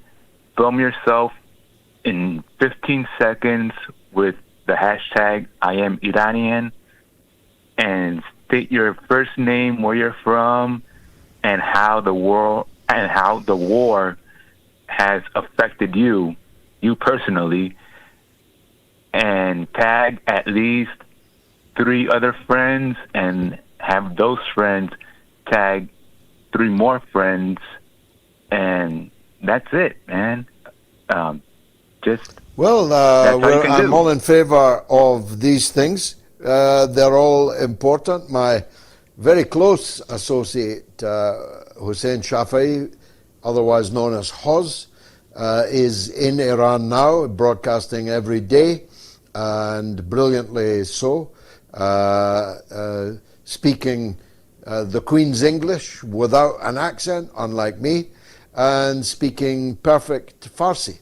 At least I think it's perfect. No one's suggested otherwise.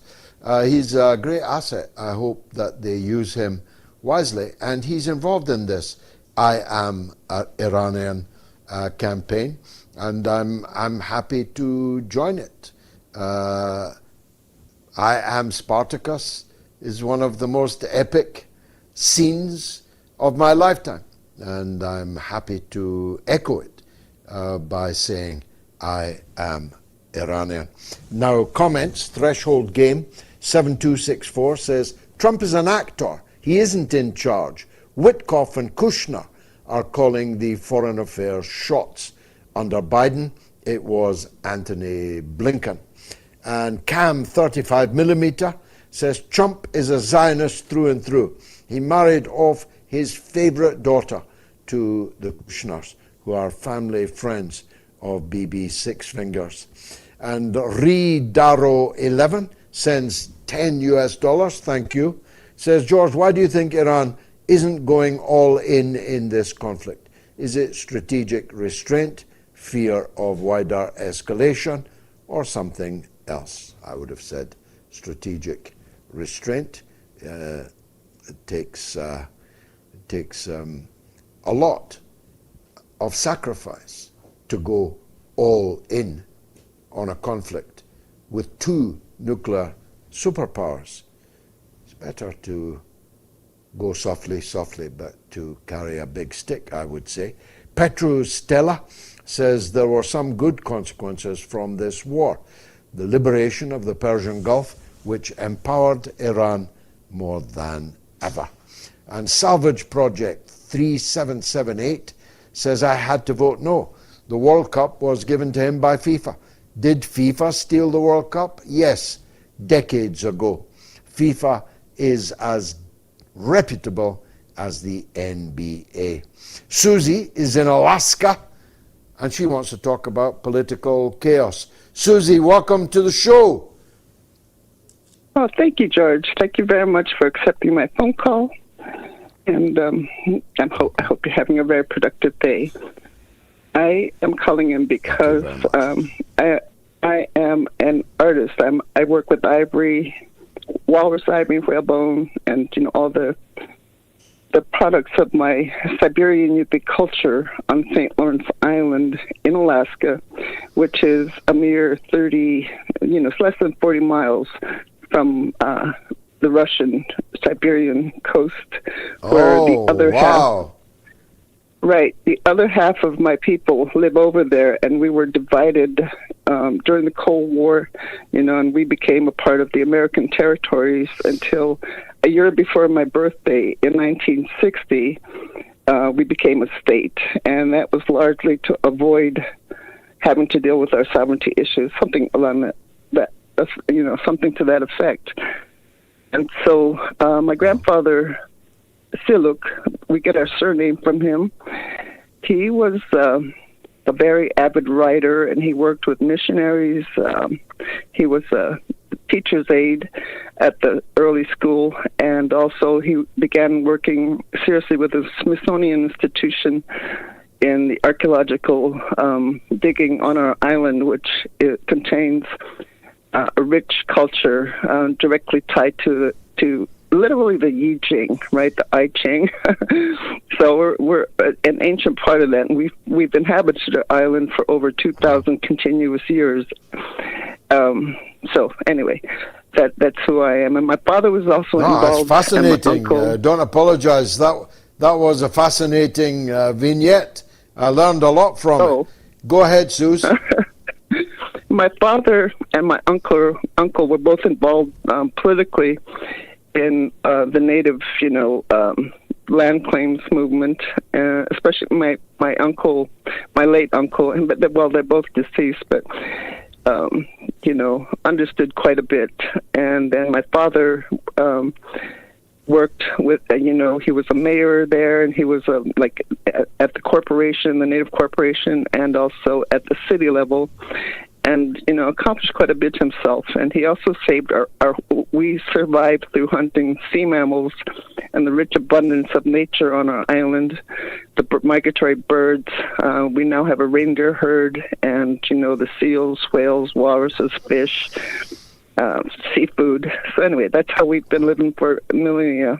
And he protected that. He was responsible for the recount of the whales after the devastation of the species from commercial whaling and walrusing, which many of which sailed out of Dundee, by the way, my town of my birth. The whalers from Dundee were part of our folklore, and that's exactly where we were killing your whales. Yes, and unfortunately, all of that, not only was it counter to our culture and our way of looking at life and nature and who provides for us, it also decimated our populations. We were over 20,000 strong on both sides, and at the height of that whaling, we on the island were reduced to just 2,000 people. 200 people, and we congregated in Gamble, which is where I'm from, and that was the only village at the time, and that was a prime hunting spot, and it also became the place, where the government could, bring in their machine, if you know what I mean, the schools and all of that. So from Gamble, we are, I think it's 13 clans, right, patriarchal clans. And I come from the second largest, the Aimarmga, which means the strong. So anyway, that's my background. My mother is not from there, was not from there. She was actually a eugenics, 20 half white and half Inupiaq. That's from mainland Alaska and also Canada and Greenland. These are the same people. 20 orphans were kidnapped violently sometimes and removed from their homes and sent to the island based on a picture of a darker picture of a darker native there, and from the whalers and even shipwrecked individuals on the island, which I have the blood of. So anyway, so she was Irish American and Inupiaq, and she was sent up there with two of her siblings, along with they numbered 20 orphans. So we were eugenics in that respect, and that complicated things because historically the enemies, were more from Siberia, and the whole East Asian thing, whereas on this side they had been. I'll tell you what. Look, because of the hour, and because I have to fit a legend in who happens to also be my wife, I'm going to have to call a halt to this fascinating soliloquy. The most extraordinary part of which is that you are not just a viewer of the mother of all talk shows, but are contributing an anthropological masterclass at a very late hour in Asia where I am currently speaking.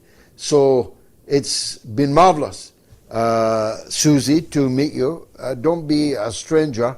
We'll have to continue this conversation on another occasion. Now, the podcast you can download by scanning the QR code on your screen now. You can also listen to the podcast at moats.tv when you go there to make your donation, which I'm sure you're going to. But this week, the podcast is in, just get this, we've just been speaking with one of the islands off Alaska, right? This week, the podcast is in the top 10 for politics in Bhutan, Gambia, and Kenya, and in the top 30 for politics in Ireland, Ghana, Cyprus, and Zimbabwe. Another big shout out to tonight's top Moat supporters, Lene Kerasulo, Neil Delaro, Molly Lands, Kenneth Morris, and Milad Gassemi. Thanks for all of you and for your generous donations, and thanks in anticipation for those who are about to. I'm just waiting for Gayatri to join me. I'm hoping very much that she can do so, but it's one more call before she can. It's Barry in California on surveillance. Go ahead, Barry. Thank you. I'm going to mention three of the many new surveillance problems coming down the hatch and what we can do about them. But first, I want to say that there are, again, some ads on PooTube that I'm watching you on, so if I go away for 5 or 10 seconds, that's why. First, I want to ask you about your health. If you administered the Hawthorne and coenzyme Q10, I just want to say that the body makes Q10. It's for the mitochondria to produce energy, but as we get older, we make less of it. It supports blood vessel function. It's especially prescribed for heart conditions. It's an antioxidant, neutralizes free radicals, replenishes loss from statin drugs. I don't know if you take those. And it also protects cells' DNA, so it prevents skin wrinkling. So your beautiful, young, and intelligent wife, Gayatri, might know about it or want to know about it. And Hawthorne is a heart tonic. I'm in the market for that. I'm in the market for that, Barry. I'll have to hurry you up because tonight we are now short of time. Go on to your surveillance point, and I'll talk to you off screen about my health conditions. What about that? Wonderful. All right. So I suggest people get pen and paper, and I took notes that, be concise and orderly. And I sent this short TikTok instruction video about Google surveillance to over 50 people, including to you. So last month, Google quietly rolled out a new AI feature that can scan and analyze your activity by default, including your emails, attachments, documents, other sensitive information, even though everything you send or store, including private messages, including financial files, personal conversations. So it was turned on automatically. And how you disable it is you go into Gmail and you scroll down to settings and you go to data privacy near the bottom and you toggle off the smart features, and then you go back to data privacy and another page will open and you toggle off both smart features in Workspace and smart features in Google products. All right, the second one is... no, don't go on to the second one, Barry. Leave the second one to Wednesday. The first one sounds to me significant. And although it's all over my head, I'm afraid my wrinkles don't lie. I'm too old to learn all that kind of thing, but I'm surrounded by people who are not. So everybody do what Barry says on that first point, to try and struggle against and resist the surveillance state operating through Google. And Barry will be back on Wednesday with his other 2 points and any others that he wishes to make. Because it's time for the woman without whom the news wouldn't be the news. Here's Gayatri. What's rattling, Gayatri? Well, there's a new player on the geopolitical block. Let me introduce you to Pax Silica, Peace and Stability. It is a US-led coalition established in December 2025. And let me cut to the chase. It basically aims to secure AI and semiconductor industry. So it is aiming to build a secure supply chain to gather the minerals, the critical minerals, the manufacturing power, and they have been very busy to rally countries into this alliance. You can call them the NATO for chips and minerals. That's Pax Silica for you today. So let me mention the countries in this coalition because it's important to know. The US, the UK, Australia, Israel, Sweden, Finland, the UAE, Qatar, India, Japan, South Korea, and Singapore. And the latter countries are, of course, important because they are in the China periphery. And China is what it's all about. The way China is progressing in AI and technology is too fast, too rapid, too high quality. So this Pax Silica is an attempt by the US to secure this supply line. And as if this wasn't enough for them, they have secured their 13th member in Asia, not of all, and that's the Philippines. And the irony is that it was secured on the Independence Day of the Philippines, independence of the US, of course. And this means that, as if it's, by the way, wasn't enough for them to kidnap and then throw in jail their former president, Duterte, who was very pro-China, they had to go all the way. So Marcos Jr., he sold off 4,000 acres of land to the US at a 99 lease period. And this land is allocated in the New Clark City, where they will build a processing plant for the nickel, the copper, the cobalt, and chromite, all for AI and semiconductors. Now, this is very bad news for us anti-imperialists, but also for me personally as an Indonesian, because of course, just across the Philippines is the largest archipelago, where it has been, as I have been previously saying on modes over the weeks and years now, unrest is growing and the foreign hands are really grasping onto my country. So 12 June, the protest, the students did go out on the street. The streets of the major cities were flooded by students. This time they chose the yellow vests, ironically again.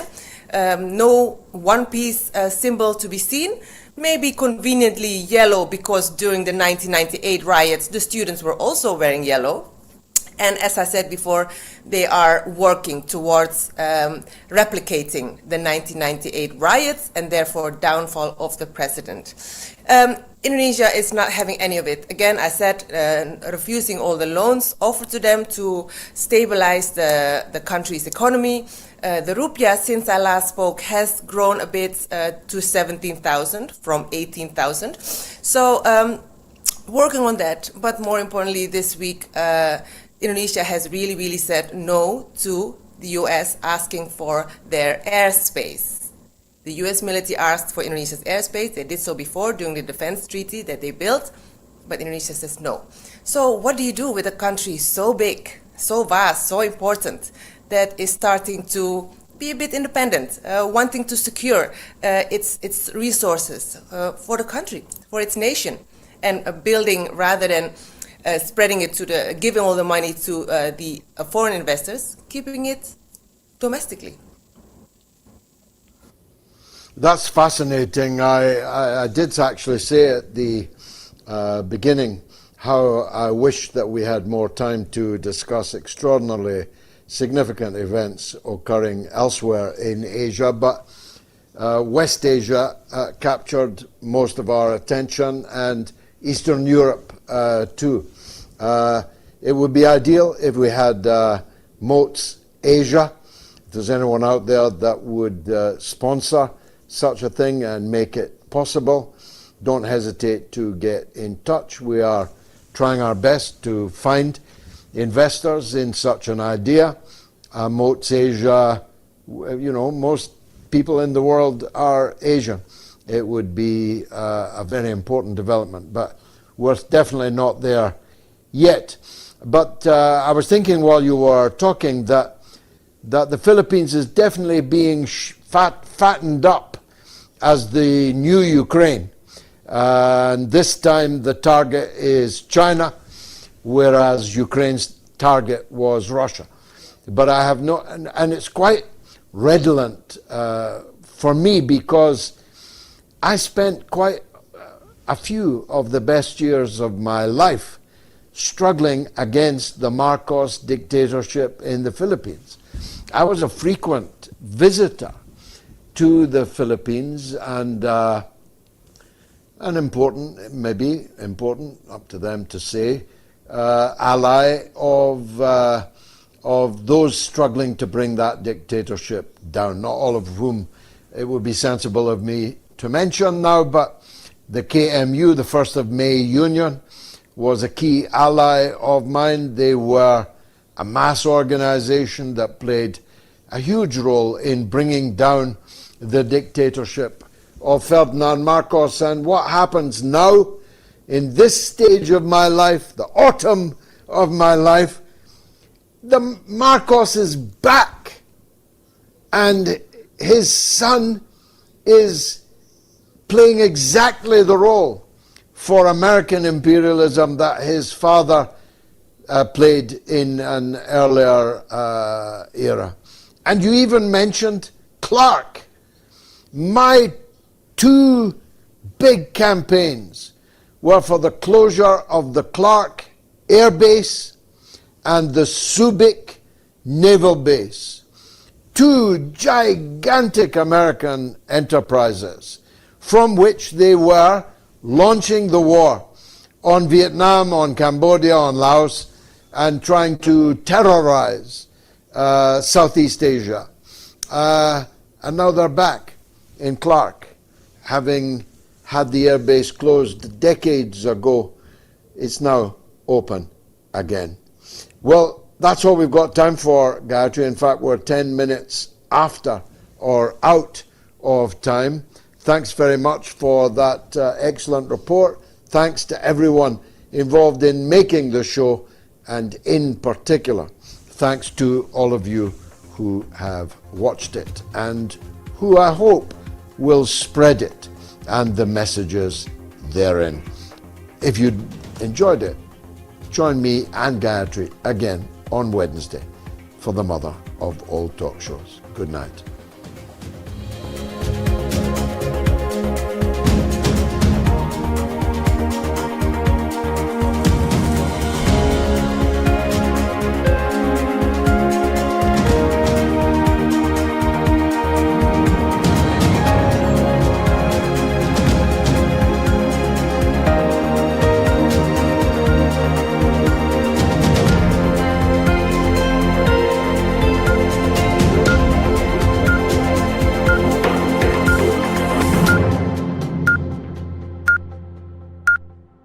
It's the mother of all talk shows. It's the mother of all talk shows. It's the mother of all talk shows. Go get 'em, George.